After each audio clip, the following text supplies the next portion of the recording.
Jumat 25 Desember 2020. Saya ditelepon kawan lama yang baru bisa dijumpai setiap 6 bulan sekali. Namanya Andi Alimudin, seringnya disapa Almut. Dari perbincangan yang begitu membosankan, akhirnya ditarik sebuah kesimpulan. Cuti kerjanya kali ini harus dihabiskan di Gunung Bulu Saraung.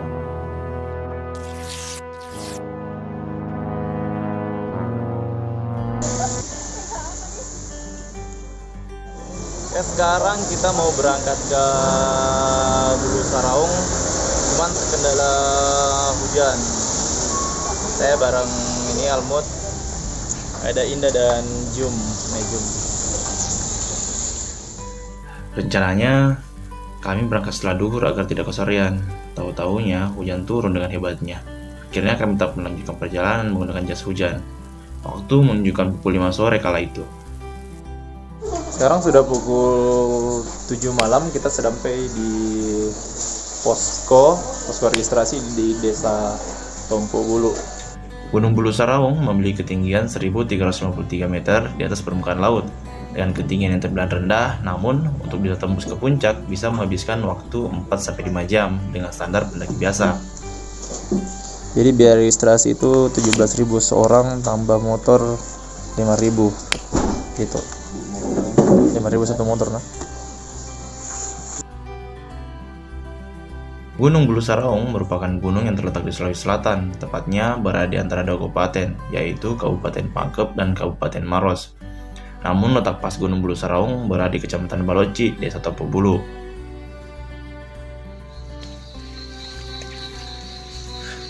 Sehabis registrasi, kami mengawali pendakian dengan berdoa demi keselamatan dan semoga besok saat summit cuaca bisa bersahabat, mengingat ini adalah Desember.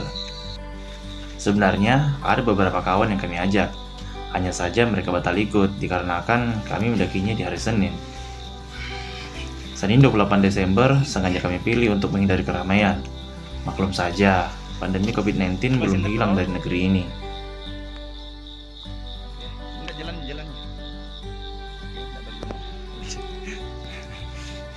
Lanjut.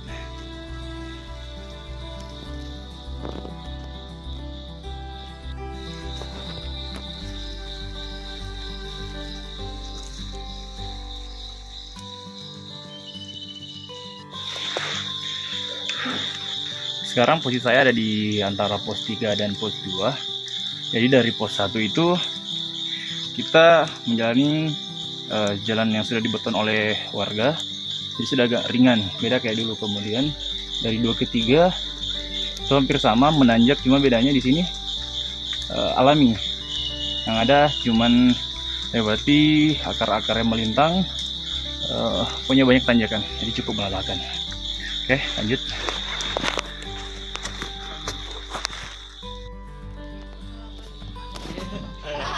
Jadi ini tuh nama kasar. Nah, nantang. Wih, terlalu ganteng.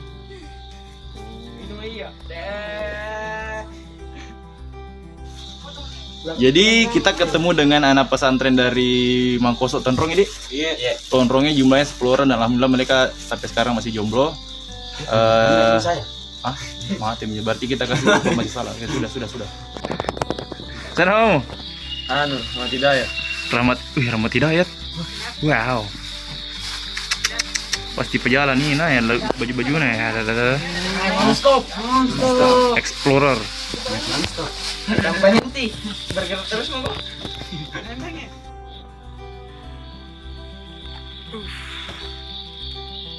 Jadi jalur ada di sebelah kanan. Jangan ke kiri ya. Ya, jangan kiri atau lurus. Jadi dari 3 ke 4 itu jalurnya ada di sebelah kanan, itu menyerupai tanah longsoran. Lanjut Mas. Lanjut Bu. Ini apa lagi nih? Stick pin. Oke, kita dapat pin. Sebelumnya kita dapat sendal warna pink, jadi pink pin. Jalur pendakian dari pos 3 ke 4 itu menyerupai tanah longsor. Di sini pendakian biasanya terkecoh dan mengambil rute lurus atau malah ke kanan. Apalagi melakukan pendakian malam dan hujan seperti ini. Jalur biasanya menjadi kurang jelas, hingga berakibat tanpa sadar, pendaki biasanya keluar dari jalur pendakian.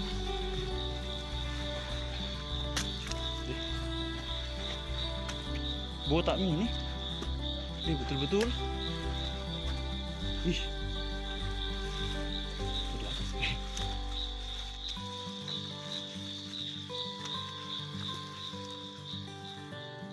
Nah, nggak kelihatan Ki. Double sekali kabut. Ini pos 4. Jadi pondoknya masih bagus.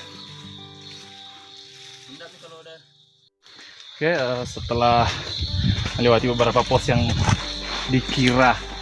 saya kira pos 4, ternyata pos 4 baru lewati beberapa menit yang lalu, karena ternyata pihak pengelola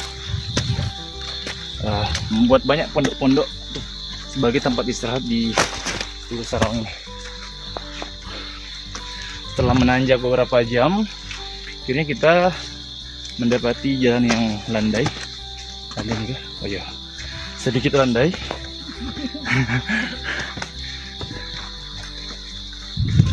Oke, lanjut. Nafas menjadi memburu setibanya di pos 8. Setelah beberapa jam mendaki tanpa henti, dengan seringkali menggunakan kaki untuk menopang berat badan dan tangan untuk menggapai akar atau ranting agar tidak jatuh. Matahari pagi terus awannya menyala. Menyala? Iya, maksudnya ada kayak panas dong. Gitu ya maksudnya.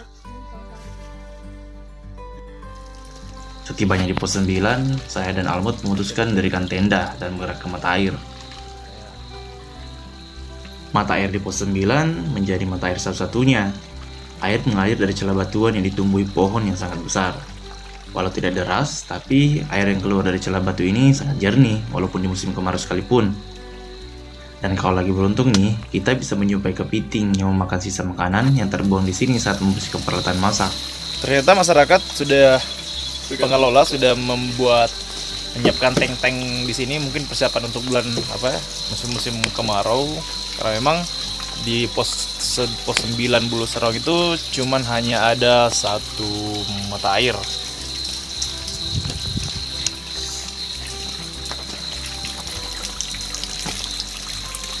Ih, segar. Kita sudah sampai di pos 9. Tendanya sudah terpasang. Di dalam sini ada 2 darah yang masih anak darah. Ditemani Almut. Di dalam tenda ada Indah dan Kak Jumarni. Sembari setelah beres-beres ambil air dari sini, dari pos 9 ke sumber air itu kira-kira makan waktu 30 menit PP dengan jalur yang begini-begini terjal. Ya cukup tidak menarik ya. Cukup menarik. Kita sekarang mencoba untuk memasakkan kita untuk diri sendiri ya, karena sebelum mendaki itu ke sini kita dijanji digorengkan ayam. Jadi kita tidak makan mie. Di sini ayam tapi dalam bentuk mie. Jadi kita puasa dulu sampai besok. Mudah-mudahan beliau tersentuh hatinya melihat kita dalam keadaan lapar, tidak membuat kita tidur dalam keadaan lapar juga ya. Semoga benar. Setelah perdebatan panjang, tenda didirikan di depan atau di atas shelter. Akhirnya Almut mengalah juga. Saya bersikukuh agar tenda didirikan di atas shelter saja, mengingat hujan deras bisa saja tiba-tiba datang. Apalagi pos 9 sekarang ini dalam keadaan sepi-sepinya. Hanya ada 2 kelompok, termasuk kelompok kami. Almut yang bertindak sebagai chef dengan cekatan meracik bumbu dan lauk, agar malam ini kita bisa tidur dalam keadaan kenyang dan bangun dalam keadaan full energi. Dia kalah dan terpaksa menyerah dan harus diberi tanda tangan di mukanya.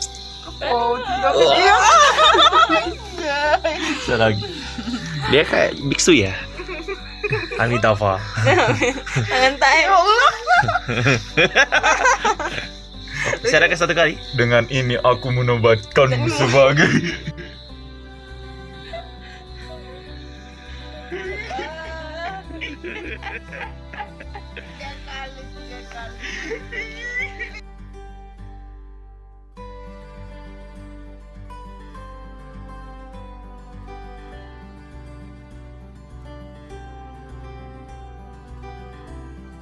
Pegang nih, dapat ya Ki. ya kira tekanan. Ya, kira tekanan. Kira tekanan. Ini.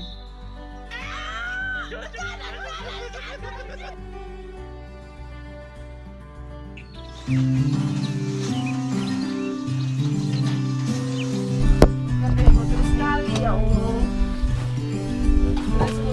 muncak di pagi hari.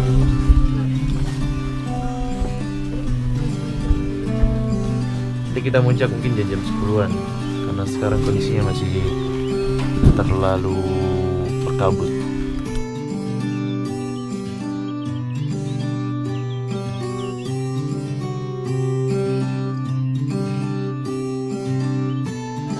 Jadi harusnya kita makan dulu kemudian ke puncak. Mie guys. Karena hujan jadi rencana ke puncak hotel. Rencana sampai jam 5 subuh akhirnya tinggal angan-angan. Hujan tak kunjung mereda. Kalau sempat mereda sesaat, setelah sarapan tadi, alam kembali tidak bersahabat. Hujan turun begitu derasnya, sampai-sampai saya berniat mengajak yang lain untuk turun gunung tanpa ke puncak demi keamanan.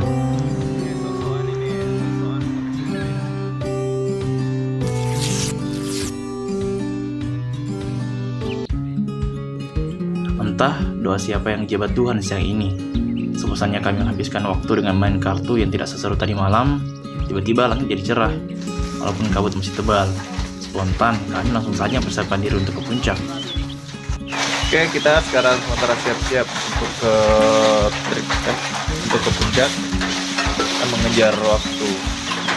Sekarang sudah pukul 2-an kayaknya, jam-jam 2 siang. Ini sementara kabut. Teman yang di sebelah juga sudah siap-siap. Katanya juga mau ke puncak hari ini dan balik setelahnya. Oke, seberes persiapkan alat untuk ke puncak, teman-teman juga siap-siap. Wow, yang paling cantik gue. Nah, jadi kita jalan bareng.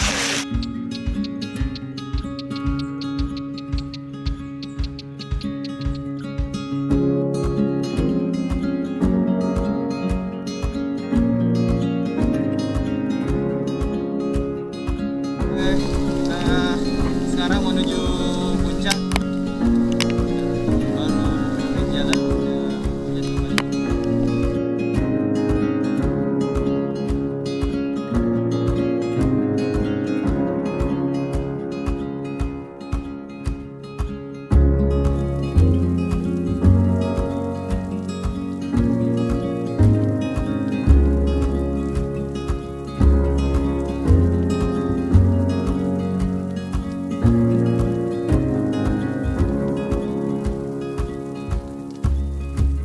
Beranjak dari pos 9 menuju puncak tidak boleh dianggap sepele.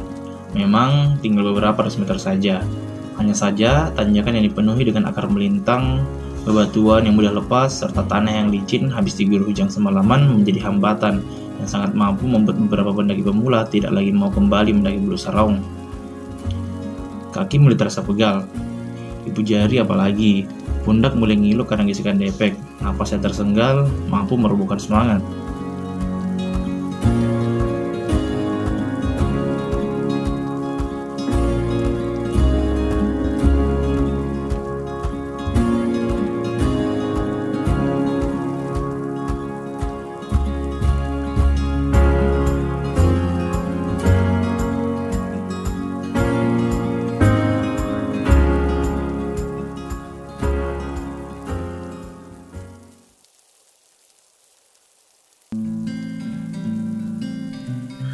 Sesampai di puncak, saya langsung menuju triangulasi. Rasa bahagia tidak bisa kami sembunyikan. Tiba-tiba saja, kami begitu akrab dengan kelompok yang tadinya bertegur sapa pun kami enggan.